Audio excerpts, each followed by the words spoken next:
사무엘상 1장 10절부터 18절까지 말씀을 봉독하겠습니다. 한나가 마음이 괴로워서 여호와께 기도하고 통곡하며 서원하여 가로되 만군의 여호와여, 만일 주의 여종의 고통을 돌아보시고 나를 생각하시고 주의 여종을 잊지 아니하사 아들을 주시면 내가 그의 평생의 그를 여호와께 드리고 삭도를 그 머리에 대지 아니하겠나이다. 그가 여호와 앞에 오래 기도하는 동안에 엘리가 그의 입을 주목한즉 한나가 속으로 말하며 입술만 통하고 음성은 들리지 아니하므로 엘리는 그가 취한 줄로 생각한지라. 엘리가 그에게 이르되 내가 언제까지 취하여 있겠느냐, 포도주를 끊으라. 한나가 대답하여 가로되 나의 주여, 그렇지 아니하니이다. 나는 마음이 슬픈 여자라. 포도주나 독주를 마신 것이 아니요 여호와 앞에 나의 심정을 통한 것뿐이오니 당신의 여종을 악한 여자로 여기지 마옵소서. 내가 지금까지 말한 것은 나의 원통함과 격동됨이 많음을 인함이니이다. 엘리가 대답하여 가로되 평안히 가라.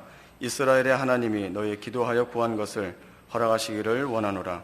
가로되 당신의 여종이 당신께 은혜 입기를 원하나이다 하고 가서 먹고 얼굴에 다시는 수색이 없으니라.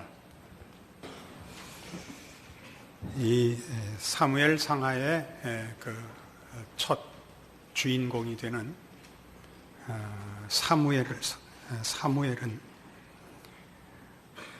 이 불임의 여인 한나에 의해서 이제 태어나게 됩니다. 그가 장차 다윗을 왕으로 세우고 하나님께서 이스라엘의 이 비참한 현실, 정치적으로, 경제적으로, 그리고 무엇보다도 신앙적으로 실패한 이 나라를 구원해 내실 것입니다. 그러한 하나님의 개입이 또는 베푸시는 구원이 이런 불임의 여인으로부터 출발한다는 사실을 성경은 중요하게 부각시키고 있습니다. 그리하여 이 일이 인간의 조건으로나 자격이나 기대, 본인이 개인이 가지는 비전에 근거하지 않는다는 것을 보여주고 있습니다. 한나는 자식을 낳지 못하다가 기도하여 하나님이 그 아이를 줌으로써 낳고, 더더욱 중요하게 그가 하는 기도들은 이런 무슨 역사적인 안목을 가지거나 국가적인 스케일을 가지거나 하지 않고 오직 개인적인 실존에 머무르고 있습니다. 한나 하면 기도의 어머니요, 또 우리 기독교 역사 속에서 각 시대 교회마다 가장 대표적으로 그 신앙의 모범으로 열거하는 인물 중에 하나입니다만, 오늘 본문에서 보다시피 한나는 이 기도를 개인적인 차원에서 하고 있는 것이 분명합니다. 6절을 보시면 여호와께서 그로 성태치 못하게 하심으로 그 대적 분인나가 그를 심히 격동하여 번민케 하더라 해서 그 분인나와의 개인적인 감정의 싸움이 가장 큰 문제요, 또 이 기도하는 일에 동기가 되는 것으로 묘사되고 있습니다. 7절에도 매년에 한나가 여호와의 집에 올라갈 때마다 남편이 그같이 하며 분인나가 그를 격동시키므로 그가 울고 먹지 아니하였다 이렇게 나옵니다. 11절 10절부터 보죠. 한나가 마음이 괴로워서 여호와께 기도하고 통곡하며 서원하여 가로되 만군의 여호와여, 만일 주의 여종의 고통을 돌아보시고 나를 잊지 아니하시고 주의 여종을 잊지 아니하사 아들을 주시면 내가 그의 평생에 그를 여호와께 드리고 삭도를 그 머리에 대지 않겠습니다. 우리가 너무 이 한나가 미화되어 있어서 이렇게 본문을 읽을 때 그저 지레짐작으로 기도 많이 한 사람 이렇게 생각하고 읽으니까 이게 다 써 있는 대로 이해가 안 됩니다. 써 있는 대로 보시면 분명히 그는 자존심 싸움 외에 아무 생각이 없는 아주 한심한 여인입니다. 이렇게 얘기하면 또 많이 혼동을 하실 수 있는데 사실이 그렇습니다. 한나는 훌륭하지 않습니다. 성경의 어느 인물도 훌륭한 사람이라고 등장하는 예가 없습니다. 그렇지 않으면 기독교에서 주장하는 신앙이 복음이 될 수가 없습니다. 성경에 등장하는 인물들이 위인들이요, 영웅들이면 우리같이 잡것들은 기댈 데가 없습니다. 성경이 말하고자 하는 것은 하나님에게 도움이 되는 사람이었다라는 걸 목적으로 해서 이 사람들을 등장시키지 않습니다. 어느 누구에게나 그 스스로가 해결할 수 없는 문제가 있어서 하나님이 간섭하여 그 문제가 해결됐다를 설명하기 위하여 있을 뿐입니다. 그래서 이 한나는 이 개인적인 문제, 자존심의 문제이기도 하고 현실적인 문제이기도 합니다. 가장 원초적이고 원색적인, 그리고 전혀 개인적인 가장 시급한 실존의 문제로서 하나님 앞에 호소하고 그 답을 얻게 됩니다. 그런데 이제 이것이 왜 역사서에 등장을 해야 되느냐? 그렇다면 이게 역사이기 때문입니다. 이게 역사라는 것은 하나님은 바로 역사 속에서 이 일을 하시고, 역사란 하나님이 이렇게 각 개인의 필요에 찾아오사 응답하신 것이 역사입니다. 그렇게 얘기를 하면 우리가 얼핏 생각하기에도 역사란 그거보다는 큰 틀의 문제가 아니냐 하는 생각이 드십니다. 역사란 개개인의 자질구레한 보통 삶의 문제가 아니라 그 삶이 구성되고 기반되는 큰 틀의 문제가 역사가 아니냐. 그렇습니다. 이 둘은 연결됩니다. 우리는 먼저 이 구원의 문제가, 이런 개인의 실존 속에서 하나님을 만나는 문제가 어떻게 역사와 이어지는지를 성경의 증언을 들을 필요가 있습니다. 에베소서 1장을 가보십시다.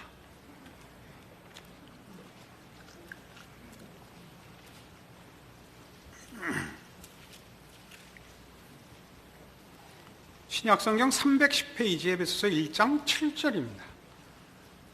우리가 그리스도 안에서 그의 은혜의 풍성함을 따라 그의 피로 말미암아 구속 곧 죄사함을 받았으니 이는 그가 모든 지혜와 총명으로 우리에게 넘치게 하사 그 뜻의 비밀을 우리에게 알리셨으니 곧 그 기쁘심을 따라 그리스도 안에서 때가 찬 경륜을 위하여 예정하신 것이니 하늘에 있는 것이나 땅에 있는 것이 다 그리스도 안에서 통일되게 하려 하심이라. 우리는 개인의 구원 문제와 역사에서의 하나님의 일하시는 문제를 보통 잘 연결시키지 못합니다. 종말이 오기 전에 빨리 불쌍한 죄인들을 구원하여 내세를 준비시키자 하는 식으로 보통 나누어서 생각을 하는데, 지금 이 7절에서 10절까지 얘기는 하나님께서 우리를 구원하시는 것이 바로 그리스도 안에서 하늘과 땅을 통일시키는, 즉 세계와 역사를 구원하시는 일의 중요한 내용이라는 것입니다. 하나님께서는 세상을 구원하러 오셨습니다. 그러니까 여기 세상 속에는 우리 각 개인, 인류가 들어있을 뿐만 아니라 하나님이 창조하신 모든 피조물이 포함되어 있습니다. 즉 세상과 역사를 구원하러 오셨습니다. 우리 개인들의 영혼이 구원을 받는 것은 우리 각자의 경험 속에서, 회심 속에서 확인이 되지만 세상이 구원을 받는 것은 아직 우리 눈에 안 보입니다. 그 이유는 그것은 주님 다시 오시는 날로 그 완성이 미루어져 있기 때문입니다. 사실 그 문제는 우리도 그렇습니다. 우리의 구원도 우리의 신앙과 영혼으로서는 분명한 구원이 이미 이루어졌음에도 불구하고 이 구원의 총체적인 완성, 몸까지 포함한 자연계와 세상까지 포함한 구원은 미루어져 있습니다. 안 그렇습니까? 그래서 우리는 하나님이 그의 백성들을 구원하신다는 사실은 인정을 하면서도 세상을 구원하고 계시다는 사실에는 당장 이렇게 수긍하지 않곤 합니다. 그러나 세상을 구원한다는 것이 무엇이냐 하면 결국 이 하나님의 정의로운 통치를 실현하는 것입니다. 하나님의 정의로운 통치를 실현하신다는 것은 공평과 정의로 다스리시는 하나님의 나라를 만드시는 것입니다. 공평과 정의의 나라를 만드시는 일 중에 우선 급한 것이 공평과 정의로 다스리실 나라의 백성들입니다. 우리를 구원하시는 일이 제일 중요한 문제로 부각되고 있고, 이 세상을 그런 세상으로 바꾸는 것은 점진적으로가 아니라 없애고 새 하늘과 새 땅으로 주실 것입니다. 그리고 구원한 그의 백성들도 변화된 몸을 그때야 주실 것입니다. 지금 그 과정 속에 있고 아직 완성은 허락되어 있지 않습니다. 이미 시작되었고 약속된 것이 우리에게 경험되고 있으나 완성은 되어 있지 않으니까 우리는 마치 실존적으로 하나님의 구원을 경험한, 영적으로 경험한 자들이 하나님이 우리를 구원하신다는 사실은 공감하면서도 세상을 구원하고 있다는 데 대해서는 선뜻 공감하지 못하는 것입니다. 그러나 우리야말로 피조물 중에 주인공이요, 우리를 구원하고 계시는 것으로서 하나님이 이 역사에 개입하고 주도권을 잡고 있다는 것을 우리가 확인해야 됩니다. 그의 백성들을 불러내시는 것은 그의 나라를 완성하며 구원하는 일에 가장 중심되는 내용이기 때문입니다.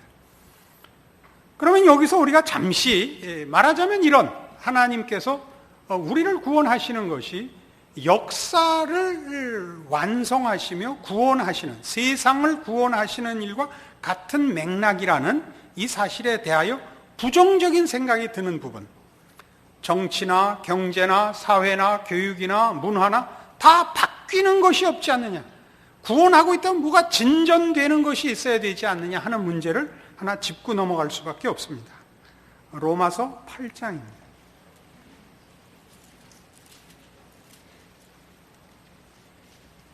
250페이지 신약성경 로마서 8장 16절 말씀부터 봅니다.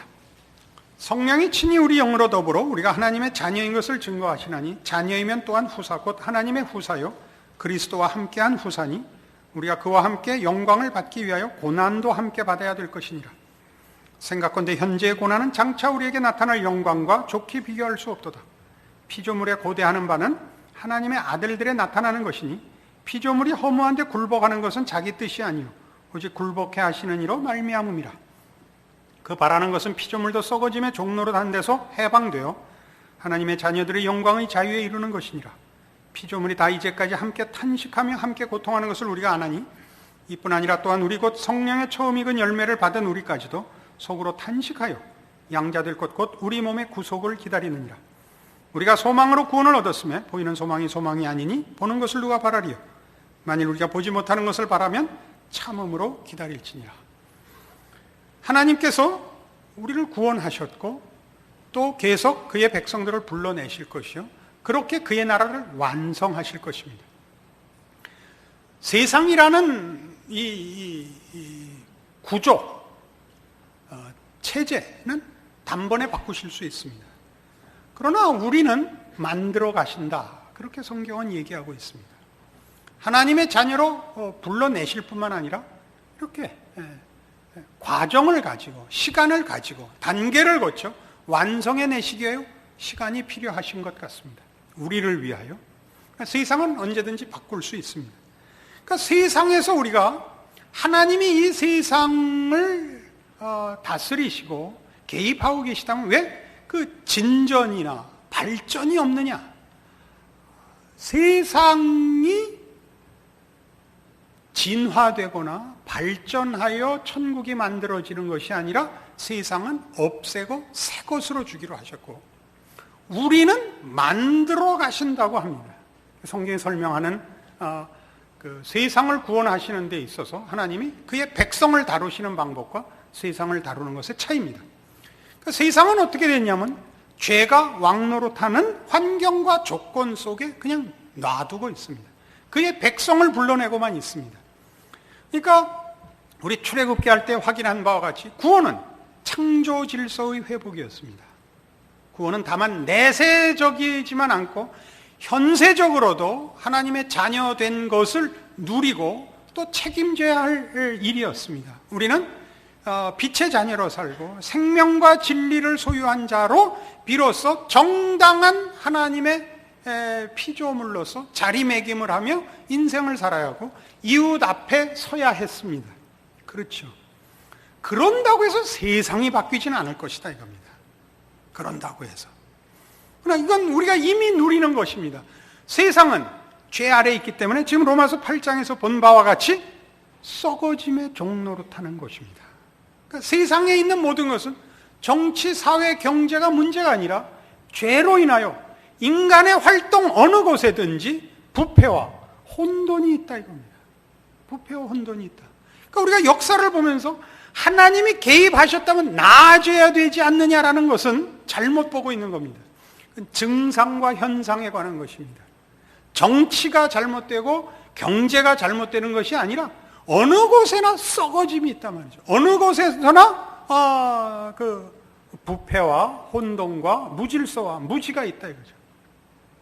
그래서 무엇을 봐도 도무지 세상은 그 방향성도 없고 내용도 없고 희망이 없어 보이는 것이 우리가 보는 역사요, 경험하는 역사입니다. 하나님이 개입했는데 어찌 이럴 수 있느냐? 하나님은 그의 나라를 목적에 두시고 공평과 정의로 다스리실 것이며 그 공평과 정의로 통치하시는 것이 드러난 증거로서 하나님의 백성들의 신앙 고백으로 증거되는 것입니다. 우리 모두는 하나님의 공평과 정의의 통치에 의하여 부름을 받은 자들입니다. 공평과 정의를 심판의 잣대로 제시해서 들이밀어서 우리를 구원해낸 것이 아니라 공평과 정의 사회에 살도록 죄 가운데서 구원해내신 겁니다. 그래서 우리가 말하는 공평과 정의는 죄 아래에 있지 않고 하나님의 신실하시고 공의로우신 하나님의 통치 안에 있다는 의미에서 공평과 정의를 말하지, 우리가 공평과 정의의 기준을 만족시킨 사람이라고 이 얘기를 하는 것은 아닙니다. 바로 이 하나님이 공평과 정의의 통치의 나라를 만드실 것이고 그 나라에 살도록 우리를 은혜와 자비로 구원해 내셨습니다.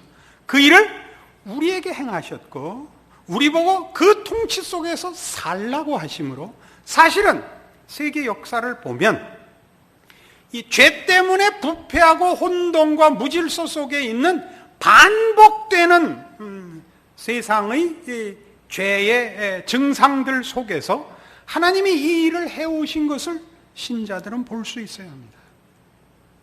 그러나 이 문제에 신자들의 제일 큰 장애물은 이겁니다. 실존적 만남의 감격이 너무 큼으로 인해서 자기가 만난 하나님의 방법과 그 사건에 집착을 하여 만난 하나님을 믿음의 내용으로 가지는 일을 자꾸 실패한다는 사실입니다. 고린도전서 1장으로 가보십시다. 264페이지 신약성경 고린도전서 1장 30절입니다. 너희는 하나님께로부터 나서 그리스도 예수 안에 있고 예수는 하나님께로서 나와서 우리에게 지혜와 의로움과 거룩함과 구속함이 되셨으니 기록된 바 자랑하는 자는 주 안에서 자랑하라 함과 같게 하려 함이니라. 하나님께서 우리를 만나실 때 예수 안에서 만나십니다. 예수 안에서 만나심으로써 우리의 필요에 답할 뿐만 아니라 우리의 무력함, 무지함, 자격 없음을 만나시는 겁니다. 은혜로 만나시는 겁니다. 그렇게 만남으로써 우리가 오직 하나님의 은혜와 사랑으로 하나님 앞에 구원을 받듯이 구원받은 우리가 주 안에서 우리를 찾아오신 하나님이 누군가를 보는 일이 동시에 그 경험 속에 있게 되는 겁니다. 내가 시급한 불치의 병에서 나음을 얻었다든가 심각한 현실적인 어떤 문제에 해답을 얻었다든가 하는 문제로 하나님을 만났을지라도, 그러니까 각각 다른 이유와 다른 그 경험으로 하나님을 만났을지라도 만난 하나님은 동일한 하나님이다 말이죠. 그 하나님은 하나님의 하나님이심으로 우리를 만나셨기 때문에 우리의 간증들과 감격이 나의 실존의 문제로 만난 것이 핵심이 아니라 그렇게 만난 하나님이 누구냐? 그 하나님의 하나님이신 속성과 내용과 약속이 무엇냐를 보면 우리는 그 하나님이 공평과 정의의 하나님이라는 걸 알게 되며 역사의 주인이시며 창조주시며 심판자라는 걸 알게 된다 이겁니다. 이쪽으로 넘어오지 않으면 우리는 신앙이 밤낮 필요에 응하시는 하나님, 슈퍼맨이 되고 맙니다. 하나님이. 그러니까 역사를 고쳐내시는 하나님은 없고 필요한 것만 와서 그때그때 무너지는 다리를 붙잡아주고 빠진 눈깔 다시 꽂아주고 이런 하나님이 되고 만단 말이죠. 그럼 어떻게 되냐 하면 내 필요와 내 현실과 내 상황에서의 필요와만 하나님을 만남으로써 그것이 해결되지 않으면 관계가 끊어지죠. 오늘 문제를 해결해 주면 함께 지내고 또 다음에 만나는 문제가 또 해결돼야 또 같은 편이고 아니면 다른 편이 되는 겁니다. 그거는 우리의 신앙이 그 신앙의 힘을 가질 토대를 잃어버리는 것이 됩니다. 이 공평과 정의의 하나님, 역사의 주인이신 하나님을 이해하게 되고 믿게 되면 비로소 우리는 우리의 소원들과 기도에 전부 응답을 받지 못한다 할지라도 그런 경우는 드물지 않습니까? 이 응답받은 건 한두 개고 받지 못한 건 수도 없이 많지 않습니까? 그런다 할지라도 이 큰 틀 속에서 공평과 정의의 하나님 이라는 사실 속에서 우리의 신앙이 힘을, 기반을 그리고 그 소망을 잃지 않게 되는 것입니다. 골로새서 1장에 가시면 그래서 사도 바울은 자기의 사역을 이렇게 소개합니다. 324페이지 신약성경 골로새서 1장 24절입니다. 내가 이제 너희를 위하여 받는 괴로움을 기뻐하고 그리스도의 남은 고난을 그의 몸된 교회를 위하여 내 육체에 채우노라. 내가 교회에 일꾼된 것은 하나님이 너희를 위하여 내게 주신 경륜을 따라 하나님의 말씀을 이루려 함이니라. 이 비밀은 만세와 만대로부터 오므로 감추었던 것인데 이제는 그의 성도들에게 나타났고 하나님이 그들로 하여금 이 비밀의 영광이 이방인 가운데 어떻게 풍성한 것을 알게 하려 하심이라. 이 비밀은 너희 안에 계신 그리스도시니 곧 영광의 소망이니라. 우리가 그를 전파하여 각 사람을 권하고 모든 지혜로 각 사람을 가르치면 각 사람을 그리스도 안에서 완전한 자로 세우려 함이니 이를 위하여 나도 내 속에서 능력으로 역사하시는 이의 역사를 따라 힘을 다하여 수고하노라. 이 사도 바울이 자기 사역을 어떻게 소개하고 있냐면 우리가 얻은 이 복음을, 이 구원을 이웃에게도 전하여 함께 예수 믿고 복 받고 천국 가게 합시다. 이렇게 작게 얘기하지 않는다는 겁니다. 그가 자기의 사역을 어떻게 소개하느냐 하면 하나님이 작정하신 역사적 안목에서 하나님이 하시려는 일에 내가 동참하였다라는 차원에서 자기 사역을 소개합니다. 24절 다시 보시면 내가 이제 너희를 위하여 받는 괴로움을 기뻐하고 그리스도의 남은 고난을 그의 몸된 교회를 위하여 내 육체에 채워놓으라. 그리스도의 남은 고난, 그리스도께서 십자가를 지신 일이 하나님께서 어떻게 세상을 구원하시려고 작정하사 그 작정을 이루신 손길이요 개입하신 사건이요 증거인가로서 제시하는 겁니다. 이 역사는 그리 갈 것이라. 하나님의 나라로, 하나님의 통치로 귀결될 것이라. 이 역사가 그리 갈 것이니까 나는 이 일에 참여하겠노라. 다른 쪽으로 가는 것은 역행하는 것이요 잘못 가는 것입니다. 소용없는 짓입니다. 그것이 사도 바울이 자기 사역을 소개하는 또 이해하는 방법이며 그것을 그래서 그 25절 이하에 있는 바와 같이 내가 교회 일꾼된 것은 하나님이 너희를 위해 내게 주신 경륜을 따라 하나님의 말씀을 이루려 함이니라. 이 비밀은 만세와 만대로부터 오므로 감추었던 것인데 이제는 그의 성도들에게 나타났다 이겁니다. 이 비밀은 신비라는 표현입니다. 신비, 직역하면 신비가 맞습니다. 이 신비는 왜 신비냐면 하나님이 이런 공평과 정의의 나라를 세우사 우리를 그의 백성으로 살게 하시려 하고 우리로 복된 영광의 삶을 살게 하시려 하는데 그것이 우리에게 이유가 없다 이거죠.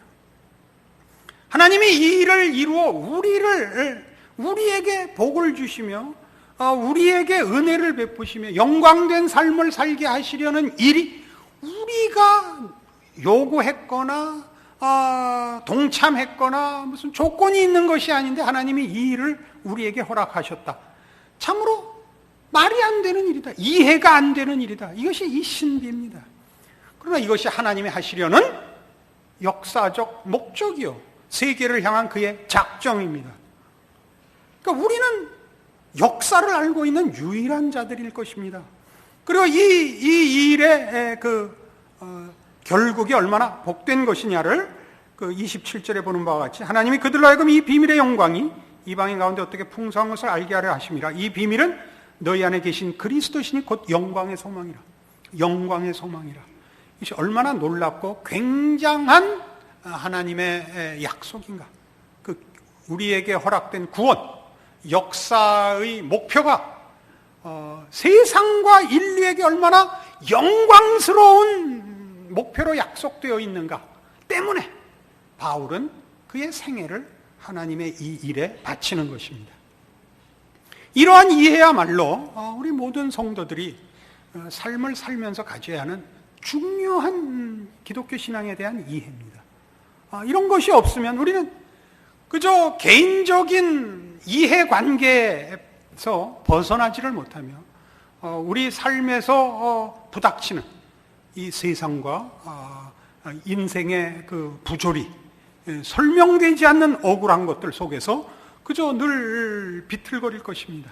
이런 큰 틀로서의 이해가 너무나 중요한 기독교 신앙의 토대가 되어야 할 것입니다. 성경은 이런 식의 설명들을 사실 여러 군데서 하고 있습니다. 중요한 근거 구절을 하나 소개하려고 합니다. 이사야 9장입니다. 구약성경 976페이지입니다.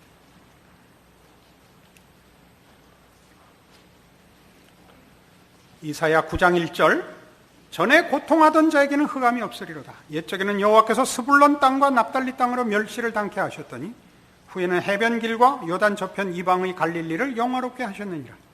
흑암에 행하던 백성이 큰 빛을 보고 사망의 그늘진 땅에 거하던 자에게 빛이 비치도다. 주께서 이 나라를 창성케 하시며 그 즐거움을 더하게 하셨으므로 추수하는 즐거움과 탈취물을 나누는 때의 즐거움 같이 그들이 주의 앞에서 즐거워하니 이는 그들의 무겁게 맨 멍에와 그 어깨의 채찍과 그 앞제자의 막대기를 꺾으시되 미디안의 날과 같이 하셨음이니이다.